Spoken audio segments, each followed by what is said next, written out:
मित्रों, welcome back to my channel. मित्रों, कल 21 सितंबर है और पावना जनरेट करने की तारीख आ गई है। उपस्थिति को लॉक करना है और इस बार उसमें कुछ चेंज आया है, तो उस चेंज के साथ करना है। आप इस वीडियो को इसमें देखेंगे और जानेंगे कि पावना को कैसे जनरेट किया जाएगा। तो आइए इस वीडियो को देखते हैं और जानकारी प्राप्त करते हैं। साथ ही साथ आपसे कहना चाहेंगे कि अभी तक आपने इस चैनल को सब्सक्राइब नहीं किया है, बेल आइकन नहीं प्रेस किया है, तो कृपया इसको सब्सक्राइब अवश्य कर लें, क्योंकि यह चैनल एक ऐसा प्लेटफॉर्म है जिसके माध्यम से आपको बेसिक शिक्षा विभाग से संबंधित बहुत सारी महत्वपूर्ण बातों की जानकारी प्राप्त होती रहेगी।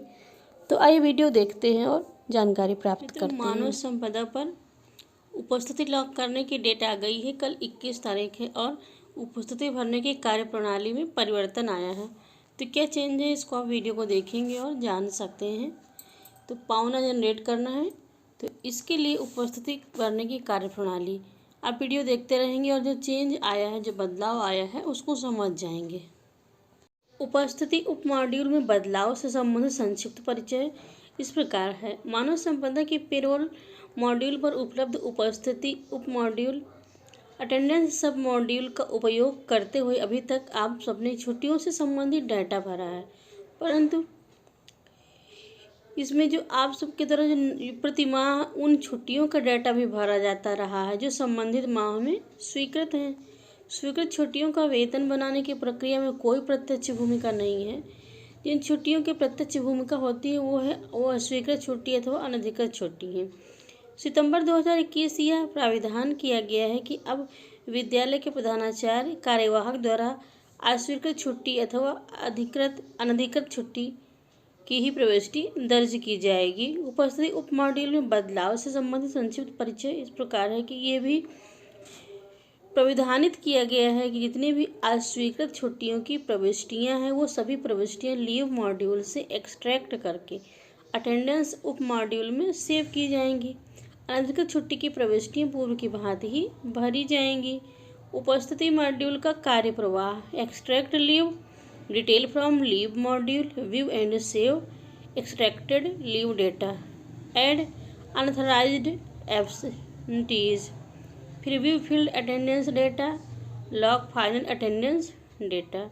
लीव मॉड्यूल से स्वीकृत लीव एक्सट्रैक्ट कैसे करें?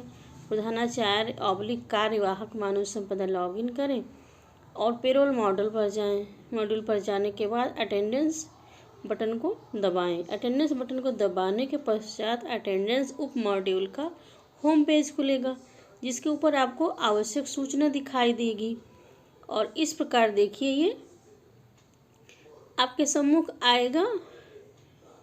और अब इसके बाद आवश्यक सूचना को ध्यान से पढ़ेंगे और पढ़ने के बाद ओके बटन को दबाएंगे। जब तक आप ओके बटन को नहीं दबाते तब तक आप आगे की किसी भी ऑप्शन का प्रयोग नहीं कर सकते हैं। ये आवश्यक सूचना एक बार प्रदर्शित होगी एवं आपके ओके बटन दबाने के पश्चात दोबारा नहीं दिखेगी। अब आपके ओके बटन को दबाने के पश्चात होम पेज खुल जाएगा, जिस पर आपको 3 ऑप्शंस दिखाई देंगे: extract pending leaves, add unauthorised absentees, फिर है व्यू एंड लॉग अटेंडेंस। आपको पहले बटन को क्लिक करना है। बटन पर क्लिक करते ही एक नया पेज खुलेगा जिस पर उपस्थिति की अवधि लिखी होगी और सबमिट का बटन होगा। तो इस प्रकार ये आप देख पाएंगे और फिर इसके बाद आप सबमिट बटन को दबाएंगे। बटन को दबाते ही संबंधित अवधि की छुट्टियों का विवरण लीव मॉड्यूल से एक्सट्रैक्ट होकर स्क्रीन पर दिखने लगेगा। यहाँ प्रदर्शित छुट्टियाँ लीव मॉड्यूल पर उपलब्ध अस्वीकृत छुट्टियाँ होंगी। अगर प्रधानाचार्य कार्यवाहक को लगता है कि इन छुट्टियों में से किसी एक अथवा सभी को स्वीकृत किया जा सकता है तो सबसे पहले उपलब्ध अस्वीकृत छुट्टियों के आधार पर उन छुट्टियों को स्वीकृत करें जो प्रधानाचार्य कार्यवाहक के अधिकार क्षेत्र में हैं। स्वीकृत करने के उपरांत बची हुई अस्वीकृत छुट्टियों को सेव कर दें। लीव मॉड्यूल से एक्ट की गई छुट्टियों का केवल एक बार ही सेव होगा और इस प्रकार ये आपको सीन दिखाई देगा। फिर इसी प्रकार आपका ये कार्य हो जाएगा। और फिर अनधिकृत छुट्टी कैसे भरें?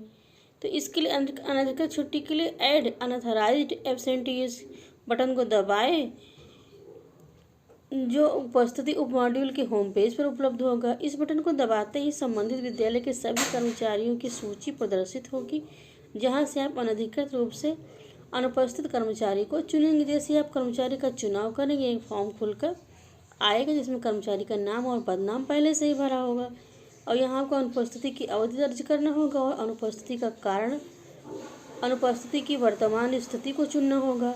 अंत में आपको रिमार्क लिखना होगा, absent during inspection, absent without prior information इत्यादि। और फिर ये सीन आपके सामने होगा, इस प्रकार ये स्क्रीन पर दिखेगा। और इसके बाद आता है उपस्थिति को लॉक कैसे करें। तो उपस्थिति को लॉक करने के लिए उपस्थिति उप मॉड्यूल के होम पेज पर जाएं और यह view and lock attendance button पर को दबाएं।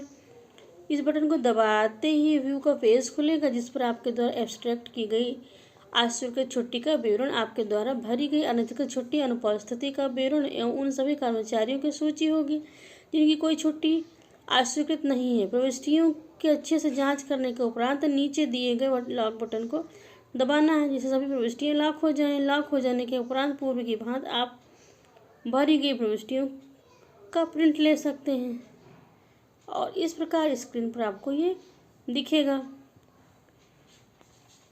इस तरह से।